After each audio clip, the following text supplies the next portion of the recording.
با سلام و درود دیگر و دوستان عزیز،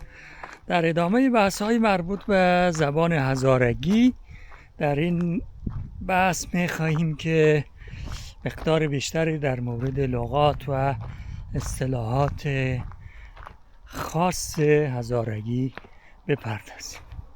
قبلا ما بحث کردیم که یک زبان شامل چی اجزایی هست و یک بخش مهمی از اون لغات و اصطلاحات خاصی است که هر زبانی برای خود دارد. هزارگی هم علاوه بر این که ما نشان دادیم که لغات عربی و فارسی فراوانی را استعمال میکند، ولی علاوه بر او لغات و اصطلاحات زیادی در مورد مثلا نام اعضای فامیل، اعضای بدن و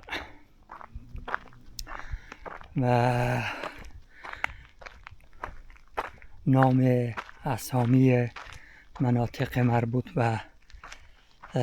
مکان، یعنی نام قریه ها و جاها و کوه ها و دشت ها، اینا هم به هر حال خیلی از اینا منشأ غیر فارسی و عربی دارد و در این بحث میخواییم که در این مورد بیشتر بشکافیم. در مورد نام اجزای بدن به هر حال شما در جریان هستین، میدانید مثلا در مورد بیشتر اجزای یا اعضای بدن مثل دست و پا و سر و چشم و ابرو و غیره و ذالک ما اصطلاحات خاص خود داریم. مثلا قاش داریم، قباق داریم، عقره داریم، سر مثلا طلقه و قبرقه و این چیزا هم داریم. قول در مورد دست مثلا جور داریم، قول هم داریم و در مورد پا مثلا قی داریم و اصطلاحاتی از این گونه که اینا اغلبشان طور که شما میدانید منشأ آلتایی یا ترکی داره. بسیار خوب. علاوه بر این یک مقدار در مورد مکان و نام جایهایی که اکنون در هزارجات هست خیلی جالب است اگه اینا بررسی شود، ریشه یابی شود. بسیار از اینا نامهای غیر فارسی است و اینا میتونه نشان بده که به هر حال مردمی که در اینجا زندگی میکردن، یعنی همین هزارا، علاوه بر زبان فارسی زبانی قبلا به زبان دیگه هم صحبت میکردن. نام‌ها و اصطلاحات زیاده مثلا در مورد کوه‌ها، دشت و صحرا و پدیده‌های طبیعی ما داریم که مثلا بر اساس رنگ اگه بخوایم اینا را بحث بکنیم، مثلا کلمه کلمه آقربات اینا شما شنیدین، آقربات که در نزدیک بامیان است و آقلا و غیره و ذالک که آق به معنی سفید است دیگه، سفید ترکی. هر جایی که یک سنگ سفید باشه، محل قریه سفید باشه، از کلمه آق به کار میره که خیلی زیاده. آقربات، آق کپرو که حتما در سمت شمال شنیدین و جاهای دیگه. در کنارش مثلا کلمه قره که به معنی سیاه هست، یا از قره‌باغ غزنی که در جنوب شروع میشه هم طرف شمال اگه بیاییم در سراسر هزارجات ما از کلمه قره‌خوال و نمیدونم قره‌غجور و قره‌بلاغ و قره‌تاش و قره‌تاق و غیره و ذالک انواع نام ها داریم که یک پیشوند ترکی خیلی مشهور است. همچنین رنگ های دیگه مثل سرخ که مثلا قزل است، قزل باش که میدونید که چیست، و در کنار از اون قریه هایی داریم مثلا در لعل سرجنگر به نام قزل و غیره و ذالک. در جاهای دیگه هم ما کلمه قزل مثل قزل تاش و قزل آلا و قزل آبزن و غیره و ذالک هم در مناطق مختلف داریم که این قزل هم به هر حال به معنای سرخ است. کلمات دیگه حتی بعضی هایی که حتی استعمال زیاد نمیشه، مثلا کلمه ساری که بیشتر با همه سر و سری فارسی اشتباه میشه. این کلمه ساری خیلی جاها که میگیم سر قول و اینا، در اصل ساری قول اینا بعضا این ساری به معنی رنگ زرد است، ساری قول در خیلی جاها استعمال میشه و علاوه بر که قسمت بالای در سر قل گفته میشه ایز خود ساری قل، ساری به معنی رنگ زردم هست و همینطور نامای دیگه. خود قل که ما به کار بردیم که کلمه مطلق است در مورد انواع شکاف و دره ها. این قل هم یک کلمه کاملا ترکیه، خیلی واضحه که ما به هر نوع جر و شکاف قل میگیم و بعضی فرو رفتگی ها را که ما به نام مثلا چقور میگیم که البته شما اگر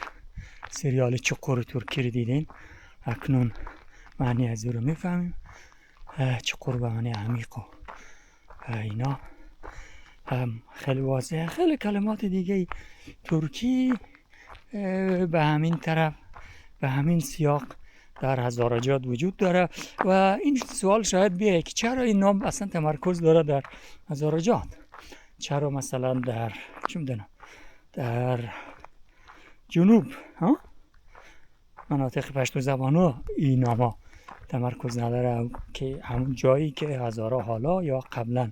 زندگی میکردن این نام تمرکز داره. بسیار خوب، بنابراین اگه اینا بررسی بشه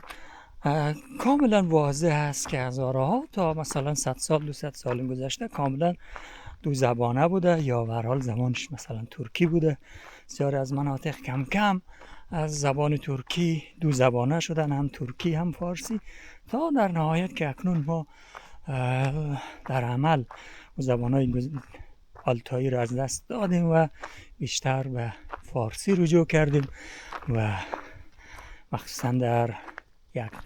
سده اخیر و یا یک 50 سال اخیر که زندگی جمعی، زندگی شهری و مهاجرت های انبوه به پاکستان، ایران و جاهای دیگه دنیا انجام گرفته و مردم ما به مکتب و به اصطلاح اینا رفته، دانشگاه رفتن و سواد فارسی یا سواد دری در نبود آموزش رسمی زبان هزارگی باعث کمرنگ شدن این زبان و اصطلاحات شده. اما در جاهایی که مربوط است به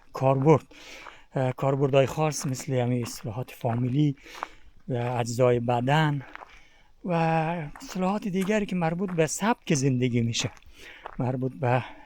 سبک زندگی، مخصوصا چون هزارها عمدتاً زندگی بر اساس مثلا مالداری داشتن و البته زراعتی و مالداری، در این موارد مخصوصا در مورد مالداری، در مورد انواع حیوانات و اصطلاحات مربوط با اونا نامهای زیادی، اصطلاحات خیلی زیادی، مثلا در مورد بز، گوسفند، گاو مثلا چندین اصطلاح و نام خاص وجود داره که اینا هم نشان دهنده همون زبان قبلی است که هنوز جایگزین نشده است در بیشتر مناطق. در مورد سبک زندگی گفتیم. وقتی که ما میگیم که زبان اولیه میتونه زبان آلتایی باشه، ببینیم زندگی در آلتای یا در استپ آسیای میانه و چه شکل بود. قبل از اون مجبورم یک مقدمه دیگری در مورد اجداد انسان‌هایی که در این منطقه زندگی میکنه هم بدیم که موضوع یک کمی روشن شود. هر شود خدمت شما که بشر اولیه عمدتاً، که حالا روایت کلی همین است که از آفریقا منشأ گرفته، بشر اولیه عمدتاً شکارچی بوده، شکار حیوانات را انجام میداده و غذایش از طریق شکار حیوانات دیگه انجام تامین میشده و بشر عمدتاً و دنبال همیشه شکار از جایی به جای دیگه، از جایی که شکار حیوانات دیگه کم بوده و جایی که حیوانات مورد شکارشون بیشتر است حرکت و مهاجرت میکردن و عمدتاً صورت گروه های کوچک. پس انسان های اولیه که در آفریقا بوده از اونجا میان در خاورمیانه، در خاورمیانه به دو گروه تبدیل میشن، تقسیم میشه. گروه به طرف غرب یعنی اروپا حرکت میکنن و گروه دیگه به طرف آسیا یا سراسر اورازیا حرکت میکنن. این شاید مثلا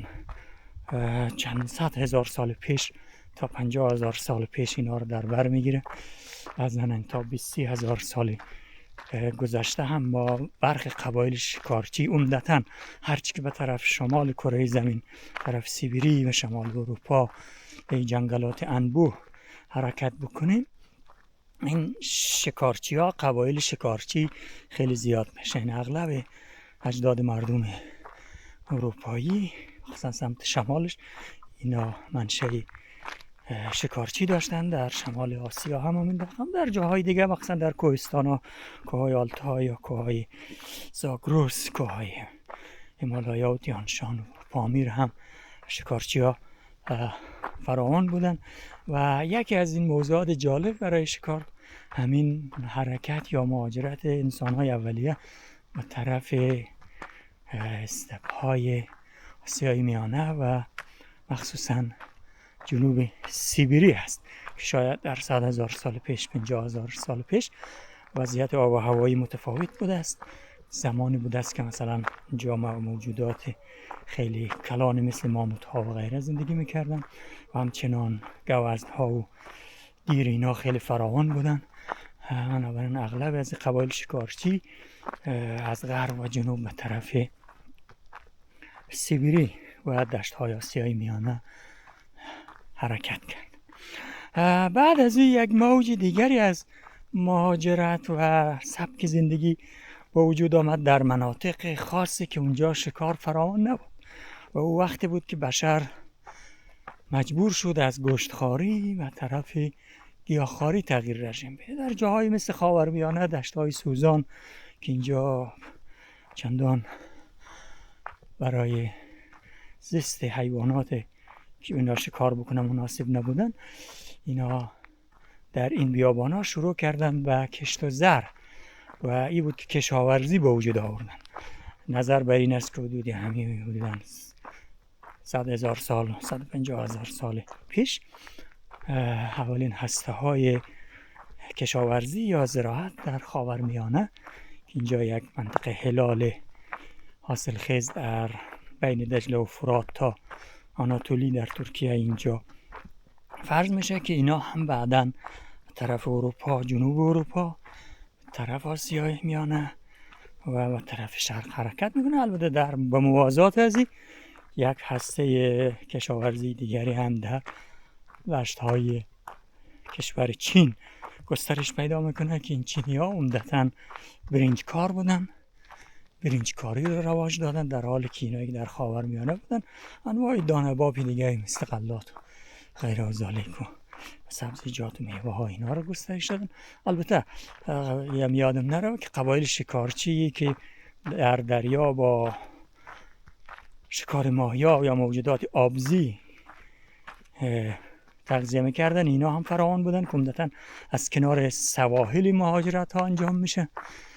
به طرف شرق و غرب. و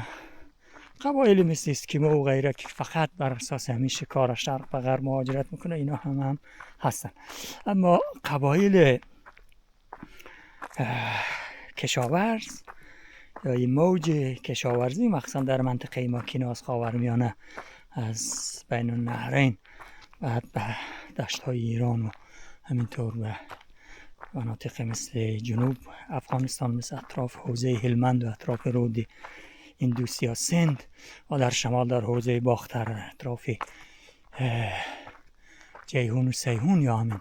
آمو دریا، اینا گسترش یافتن که حدوداً تا مثلا 50,000 سال پیش، 20,000 سال پیش اینا یک منطقه، یک حوزه کشاورزی خیلی گسترده در این مناطق داشتن. تکنولوژی های نو ایجاد کردن مانند مثلا کاره، سیستم کاریز و قنات که یکی از عجایب روزگار بودن و کلا اصلا یک نوع تغییر عمده در بشر بودن. اونطور که گفتم تغییر از شکار و گوشتخوری به طرف گیاهخواری که عمدتاً حتی با تغییرات فیزیولوژیکی جمله در دندان ها هم مؤثر بود که مثلا بشر اولیه بیشتر نیش داشت که به خاطر شکار حیوانات دریدن موجودات بود، ولی بشر فعلی که ما هستیم میبینیم که هم نیش داریم، دندانهای پیش، و هم دندانهای آسیاب پشتی که میتونیم غلات را به اصطلاح نرم بکنیم. و این تغییر خیلی استراتژیک و مهم بود برای بقای انسان. البته اون گوشتخواری همچنان برای بشر مهم است و مهم بود، چون پروتئینی که از طریق گوشت یا پروتئین گوشت سرخ تامین میشه با هیچ نوع پروتئینی دیگه قابل جایگزین نیست. و حتی بعضی معتقدن که گسترش مغز انسان، یعنی بزرگ شدن مغز انسان، برمیگرده به همین پروتئین حیوانی یا گوشت سرخ، چون در غیر از این صورت با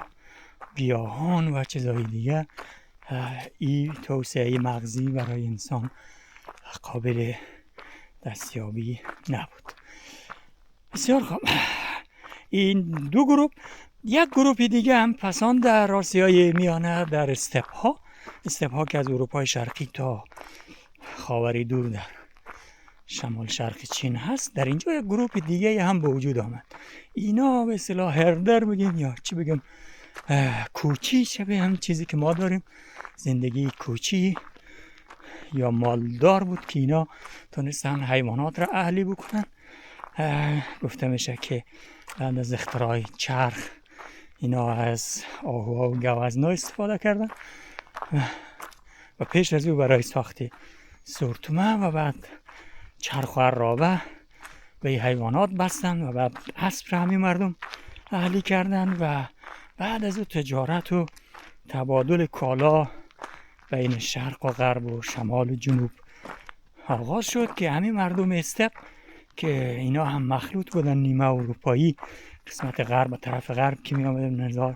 ژنتیکی بیشتر به اروپایی فعلی نزدیکن، و به طرف شرق که حرکت بکنیم به تدریج ژنوم مردم آسیایی غلبه میکنه. در آسیای میانه اینا معمولا میکس و مخلوط است که قبایل زیادی از جمله مثلا ساکاها یا اسکیتیان، اینا مردمایی بودن که در این منطقه رول مهمی داشتن در مالداری و در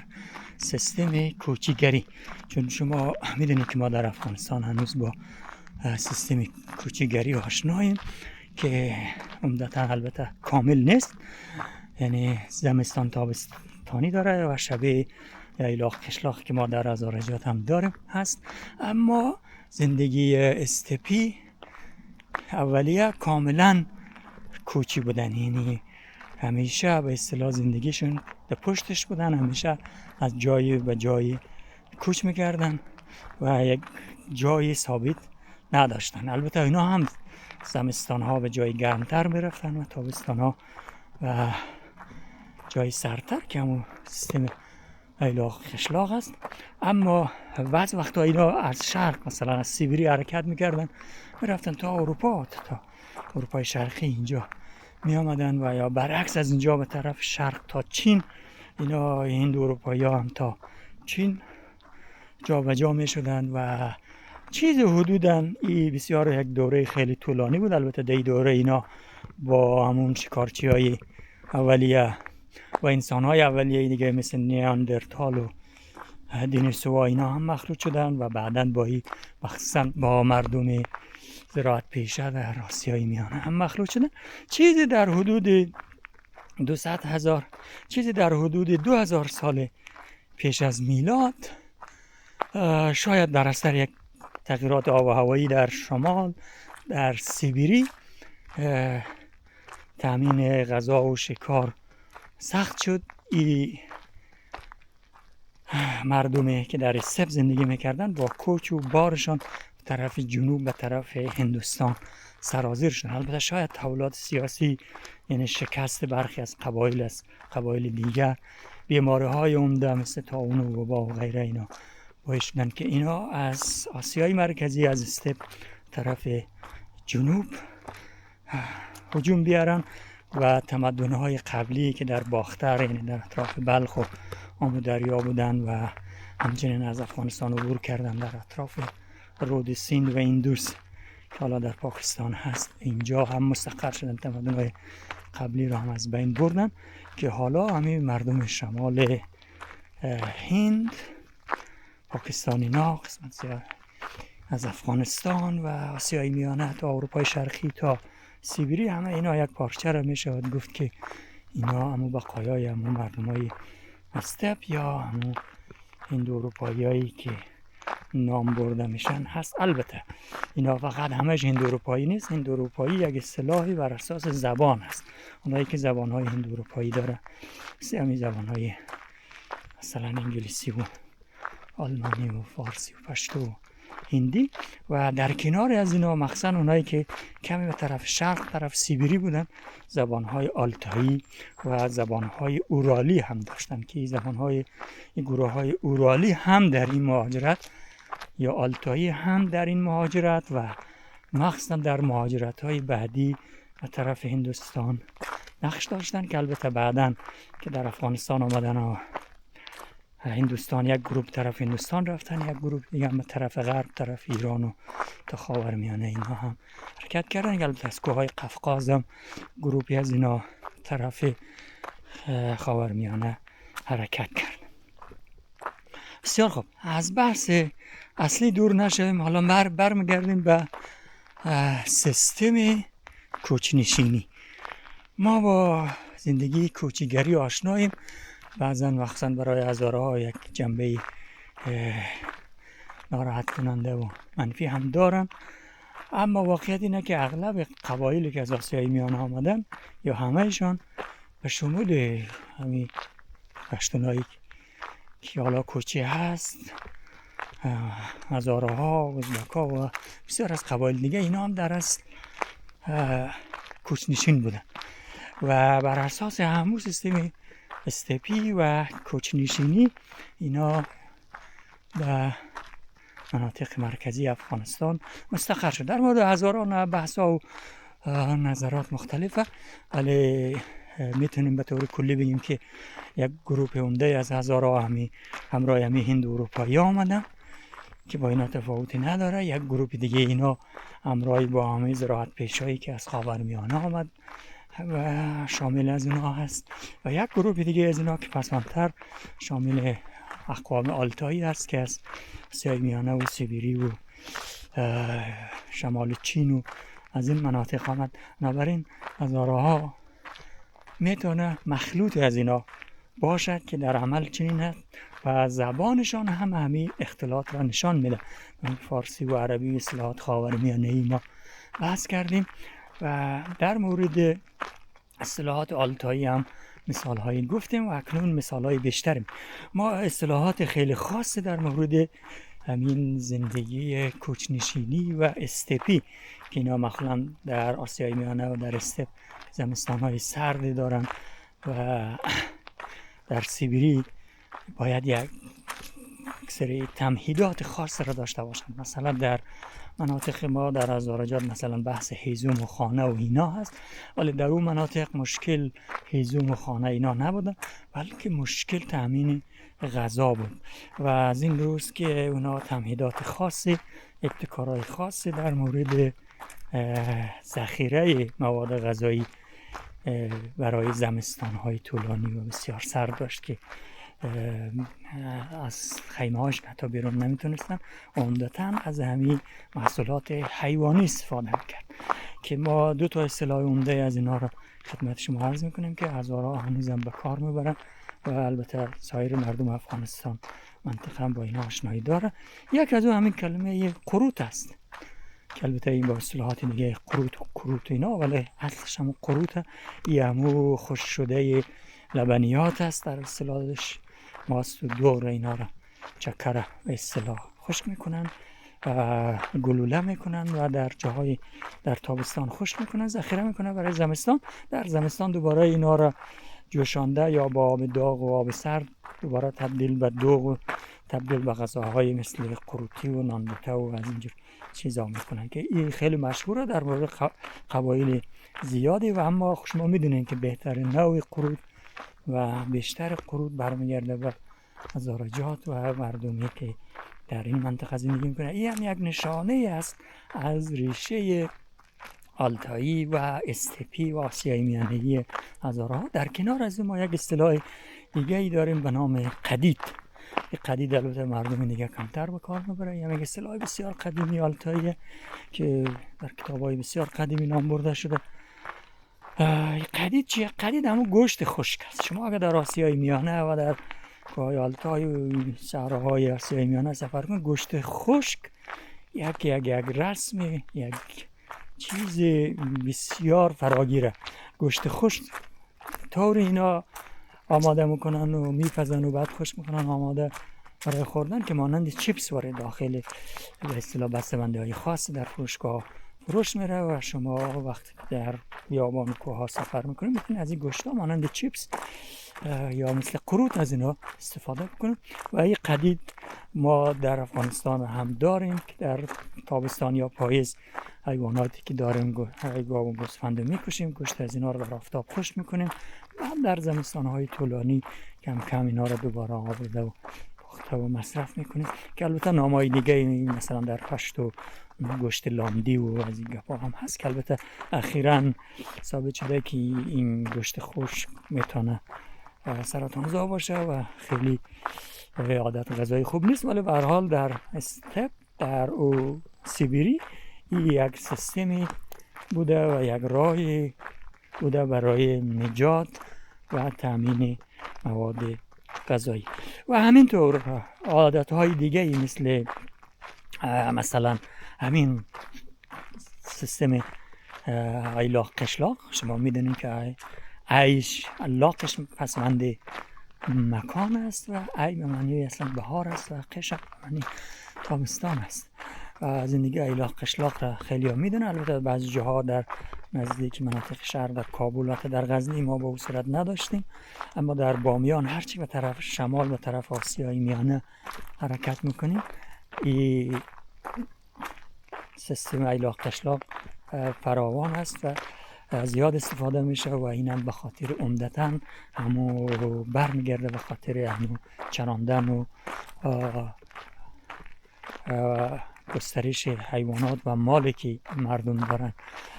و البته بعض جاها برای مثل کوچیا همراه با مثلا تجارت و خرید و فروش هم هست. بنابراین این هم یک نشانه دیگری از اون زندگی آلتایی و استپی هست.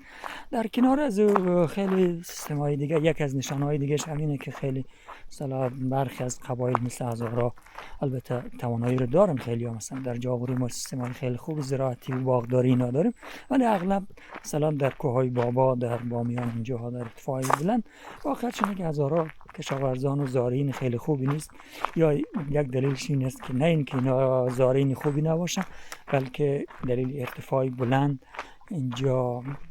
رشد کافی برای گیاهان مثلا گندم امکان پذیر نیست یا خیلی از باغات اصلا حاصل نمیده، درختها رشد نمیکنه خاطر حیوانات، چون حیوانات به اصطلاح جابجا میشن از جای بلند به جای پایین سفر میکنه.